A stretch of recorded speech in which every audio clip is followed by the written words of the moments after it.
बिस्मिल्लाहिर्रहमानिर्रहीम। अस्सलाम वालेकुम स्टूडेंट, मैं हूं Wajid Ali combo, chemistry first year chapter 6 और आज हमारा टॉपिक है effect of bonding on the properties of compound. Student, हमने दो किस्म के कंपाउंड्स पढ़े हैं, आयनिक कंपाउंड और कोवलेंट कंपाउंड। आयनिक कंपाउंड में आयनिक बॉन्ड पाया जाता है और कोवलेंट कंपाउंड में कोवलेंट बॉन्ड पाया जाता है।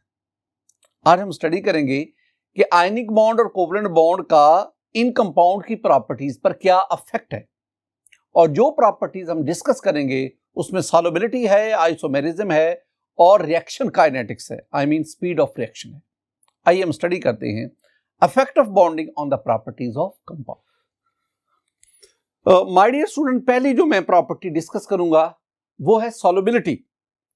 एक ना बेसिक कॉन्सेप्ट, जनरल रूल, वो जरा ज़हन में बिठा लें। This one is the general principle. इसमें एक्सेप्शन हो सकती है लेकिन ये जनरल प्रिंसिपल है। और प्रिंसिपल क्या है? प्रिंसिपल है like dissolve like, like dissolves like. क्या मतलब? इसका मतलब है कि पोलर पोलर को डिसॉल्व करता है और non polar compound non polar को डिसॉल्व करते हैं। ये एक जनरल प्रिंसिपल है। सॉल्युबिलिटी की एक और भी बहुत इंपॉर्टेंट जो कॉन्सेप्ट है उसको भी स्टूडेंट ज़हन में बिठाएं। कॉन्सेप्ट क्या है जरा देखें। ये मेरे पास ना एक कंटेनर है, इसमें मैंने सॉल्वेंट को लिया।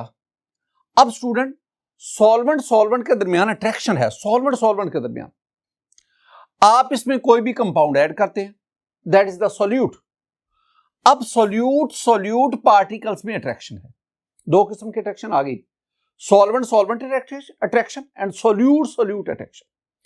जब ये सॉल्यूट इस सॉल्वेंट में आएगा, अब एक नई किस्म की अट्रैक्शन डेवलप होगी, that is called solute solvent attraction. तीन किस्म के अट्रैक्टिव फोर्सेस इन्वॉल्व हो गई सॉल्युबिलिटी में, सॉल्वेंट अट्रैक्शन, सॉल्यूट अट्रैक्शन और सॉल्यूट सॉल्वेंट अट्रैक्शन।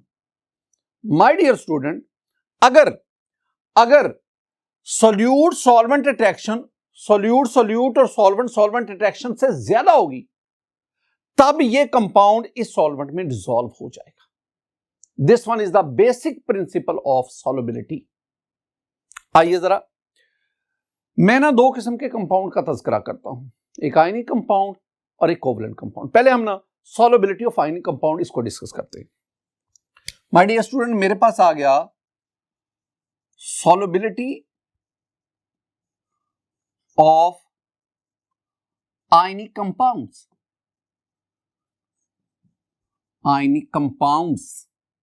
तो आयनिक कंपाउंड्स की सॉल्युबिलिटी, आयनिक कंपाउंड्स में आयनिक बॉन्ड पाया जाता है। एक सेंटेंस आप ज़हन में बिठा दें कि generally ionic compounds are soluble in water but insoluble in non aqueous solvent. जरा देखिए, मैंने क्या कहा? मैंने कहा कि generally ionic compounds are soluble in water, पानी में डिसॉल्व हो जाते हैं, but insoluble in non aqueous solvents. अच्छा, ये नॉन एक्वस सॉल्वेंट्स क्या हैं? My dear student, non aqueous solvent से मेरी मुराद है ammonia NH3, non aqueous solvent से मेरी मुराद है H2SO4, नॉन एक्वस सॉल्वेंट से मेरी मुराद है ईथर, मेरी मुराद है बेंजीन। यानी वाटर के अलावा बाकी जो सॉल्वेंट्स हैं हम उन्हें नॉन एक्वस सॉल्वेंट कहते हैं। इसमें ये जो ईथर है, बेंजीन है, टोल्यूइन है, CCl4 है, these are called the organic solvent. और ये जो अमोनिया है, H2SO4 है, these are called the inorganic solvent. ये सारे के सारे कहलाते हैं नॉन एक्वस सॉल्वेंट। तो जनरल क्या है? Ionic compound are soluble in water but insoluble in non aqueous solvent. अगली बात बड़ी इंपॉर्टेंट है। अब जब आप वाटर में किसी भी आयनिक कंपाउंड को डिसॉल्व करते हैं तो वहां दो किस्म की अट्रैक्टिव फोर्सेस इन्वॉल्व होती हैं, दो किस्म की इंथैल्पी चेंजेस इन्वॉल्व है। मैंने क्या कहा कि जब किसी भी कंपाउंड को वाटर में डिसॉल्व करेंगे, दो किस्म की अट्रैक्टिव फोर्सेस, दो किस्म की इंथैल्पी चेंजेस इन्वॉल्व है। एक आपके पास आती है नंबर 1 पे लैटिस एनर्जी, और दूसरी आपके पास आती है हाइड्रेशन एनर्जी। हाइड्रेशन एनर्जी, इन दोनों चीजों को स्टूडेंट जरा समझिएगा। लैटिस एनर्जी क्या है? आप चैप्टर 4 में पढ़ के आए हैं कि जब आयंस एक दूसरे के साथ मिलकर क्रिस्टल लैटिस बनाते हैं, उस दौरान जो एनर्जी रिलीज होती है that is called the lattice energy. या किसी क्रिस्टल लैटिस को, किसी आयनिक कंपाउंड्स को उसके आयंस में कन्वर्ट करने के लिए जितनी एनर्जी रिक्वायर्ड है that is called the lattice energy. यानी lattice energy is actually a measure of strength of ionic bond. जितना आयनिक बॉन्ड स्ट्रॉन्ग होगा उतनी लैटिस एनर्जी ज्यादा होगी। हाइड्रेशन एनर्जी क्या है? जब आप आयनिक कंपाउंड को वाटर में डिसॉल्व करते हैं, वो आयनिक कंपाउंड के आयंस लैटिस को छोड़कर वाटर में आएंगे, वाटर मॉलिक्यूल उसको सराउंड करेंगे और वाटर मॉलिक्यूल उसके साथ अट्रैक्शन डेवलप करेंगे। उस अट्रैक्शन की वजह से जो एनर्जी रिलीज होती है that is called the hydration energy. अब अगर हाइड्रेशन एनर्जी, लैटिस एनर्जी, ये this one is very important student, अगर हाइड्रेशन एनर्जी लैटिस एनर्जी से ज्यादा होगी तो that ionic compound is soluble in water. लेकिन अगर हाइड्रेशन एनर्जी लैटिस एनर्जी से कम होगी that ionic compound is insoluble in water. यह बात बहुत इंपॉर्टेंट है स्टूडेंट, इसको जरा समझिएगा मैं क्या कह रहा हूं। मैं आयनिक कंपाउंड की वाटर में सॉल्युबिलिटी, उसका क्राइटेरिया आपको बता रहा हूं। मैंने क्या कहा? मैंने कहा आपसे कि अगर if lattice energy is less than hydration energy, He hydration energy, that ionic compound is soluble in water, वो पानी में हल हो जाएगा। लेकिन अगर लैटिस एनर्जी ये ज्यादा होगी as compare to hydration energy, then that compound is insoluble in water, वो पानी में डिसॉल्व नहीं होगा। जैसे कैल्शियम कार्बोनेट है, calcium carbonate is insoluble in water. Why? Because in calcium carbonate the lattice energy is greater than hydration energy. इस तरह और भी कई आयनिक कंपाउंड हैं जो वाटर में डिसॉल्व नहीं होते, लेकिन mostly ionic compound they are soluble in water, वो पानी में आसानी से हल हो जाते हैं। स्टूडेंट आगे हम बढ़ते हैं। ये तो मैंने सॉल्युबिलिटी ऑफ आयनिक कंपाउंड की बात की। अब आप बात करेंगे solubility of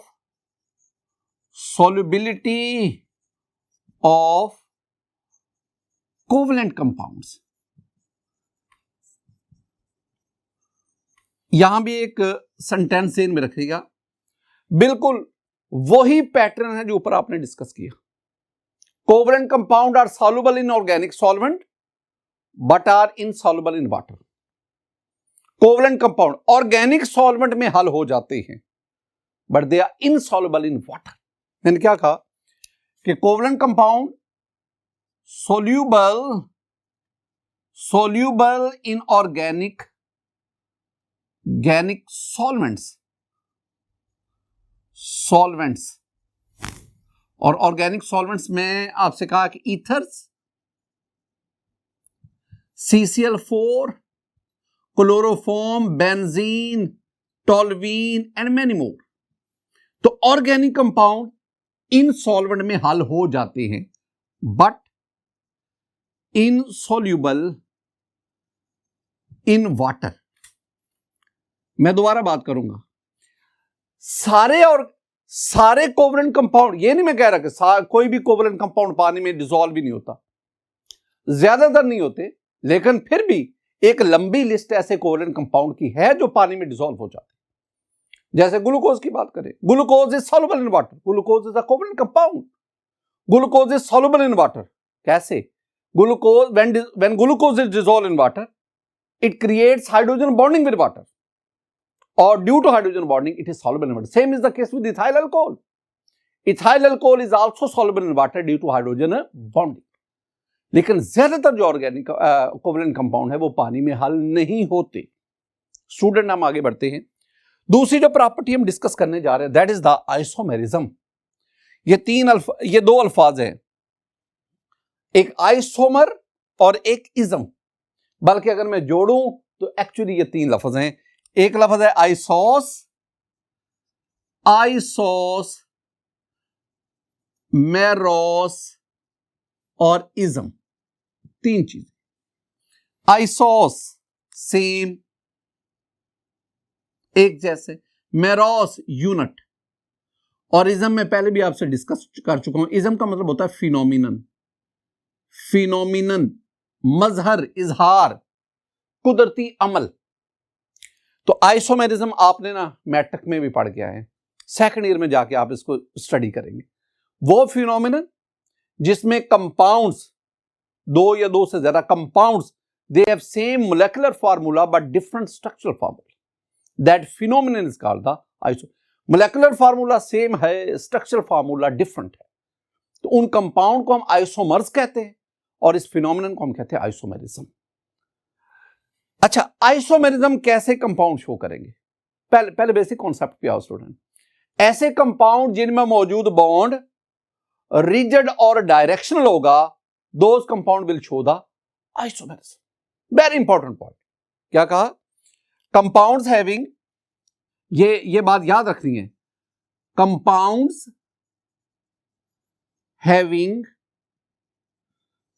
having rigid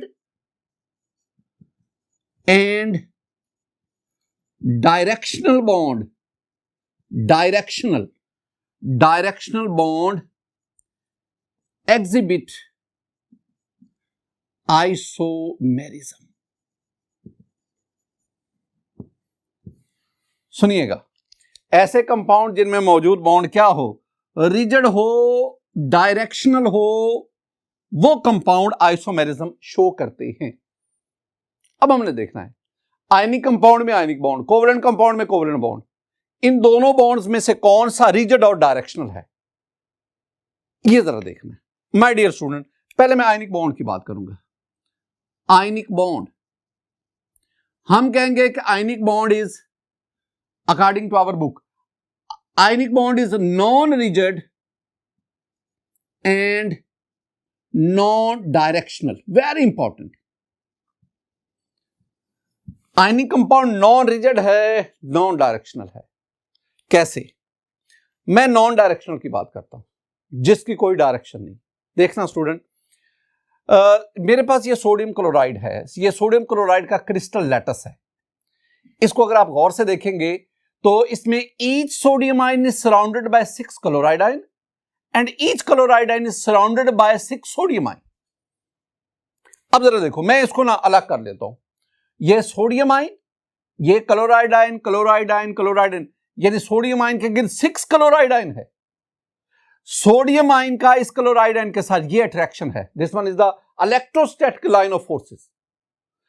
ये इलेक्ट्रोस्टैटिक लाइन ऑफ फोर्सेस, ये वाली 6 इलेक्ट्रोस्टैटिक लाइन ऑफ फोर्सेस। अब मैं अगर कहूं कि what is the direction of this ionic bond, there is no direction of this ionic bond. अगर मैं आपसे कहूं ना कि आपके पास एक कमरा है जो बिल्कुल गोल है, मैं आपसे कहता हूं बेटा जाके इसके कोने में बैठ जाओ, तो कहां बैठोगे? आप घूमते ही फिरेंगे, उसका तो कॉर्नर ही नहीं है। बिल्कुल इसी तरह अगर सोडियम आयन और क्लोराइड आयन, अगर सोडियम क्लोराइड एक सोडियम आयन और एक क्लोराइड आयन से बनता स्टूडेंट, तो फिर मैं कहता कि इनके दरमियान ये डायरेक्शन ऑफ आयनिक बॉन्ड है। लेकिन each sodium ion is surrounded by 6 chloride ion, so this ionic bond is non directional. ये आयनिक बॉन्ड क्या होगा? नॉन डायरेक्शनल होगा। इसके बरक्स मैं अगर कोवलेंट बॉन्ड की बात करूं, covalent bond student, covalent bond is rigid and directional. Covalent bond rigid है, डायरेक्शनल है। कैसे? मैंने आपको ना मीथेन का ये स्ट्रक्चर बताया था स्टूडेंट। मीथेन में कार्बन जो है ये sp3 हाइब्रिडाइजेशन शो करता है और ये 4 sp3 हाइब्रिड ऑर्बिटल हैं, and these hybrid orbital are directed towards the corner of tetrahedron. ये चारों के चारों sp3 हाइब्रिड ऑर्बिटल टेट्राहेड्रॉन के कॉर्नर की तरफ डायरेक्टेड हैं, डायरेक्शन उनकी। और फिर हर एक के ऊपर ना ये हाइड्रोजन एटम जो है वो ओवरलैप करता जाता है, and this one is the methane molecule. अब इस मीथेन मॉलिक्यूल पे आप देखेंगे कि हर कार्बन हाइड्रोजन बॉन्ड एक डेफिनेट डायरेक्शन में है, और हमने पढ़ा था किसी भी दो कार्बन हाइड्रोजन बॉन्ड के दरमियान एक एंगल होता है, स्पेसिफिक एंगल है 109.5 डिग्री का। तो इसका मतलब क्या हुआ? इसका मतलब हुआ कि in methane each carbon hydrogen bond that is a covalent bond that has a specific direction, so this is the directional bond. तो इसका मतलब क्या हुआ कि covalent bond is rigid and directional while the ionic bond is non rigid and non directional.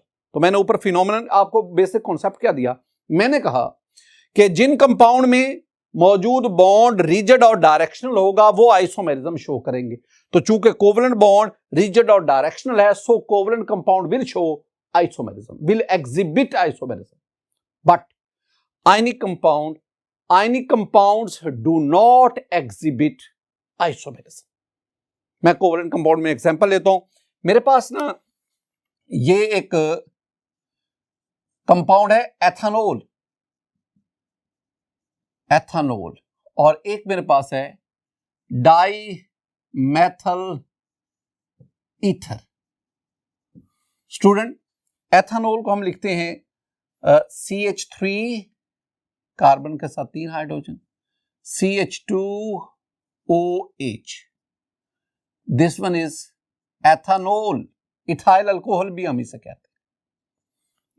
अगर इसका मैं molecular formula लूं तो कार्बन के साथ 3 हाइड्रोजन, दो कार्बन, एक और दो, C2, हाइड्रोजन देखो 1 2 3 4 5 6 H6 और एक आपके पास। This one is the molecular formula of ethanol, ये वाला। और अगर आप डाई मैथल ईथर की बात करें, CH3, ये कार्बन के साथ 3 हाइड्रोजन, CH3 और O, and then you have the CH3. This one is the dimethyl ether. अगर मैं कहूं कि what is the molecular formula of dimethyl ether, so you have 2 carbon, C2, you have 6 hydrogen, H6, and you have an oxygen atom. This one is the molecular formula of dimethyl ether. अब इन दोनों में देखें student, दोनों ethanol और dimethyl ether दोनों का molecular formula एक जैसा है, लेकिन दोनों का स्ट्रक्चर डिफर कर रहा है। The compounds have same molecular formula but different structure, they are isomers and the phenomenon is called isomerism. And this isomerism it is only shown by the, according to our book, it is only shown by the covalent compounds. Student, हम आगे बढ़ते हैं। Reaction kinetics, या दूसरे अल्फाज में मैं इसे कह सकता हूं speed of reaction, rate of reaction. Reaction kinetics को मैं क्या कहूंगा? रिएक्शन काइनेटिक्स से मेरी मुराद है रेट ऑफ रिएक्शन, रिएक्शन की स्पीड, रिएक्टेंट कितनी तेजी से प्रोडक्ट में कन्वर्ट होते हैं। यहां भी एक बेसिक कॉन्सेप्ट तो समझो ना, फिर हम आयनिक और कोवेलेंट कंपाउंड के रेट ऑफ रिएक्शन को डिस्कस करते हैं। My dear student, the basic concept is very simple.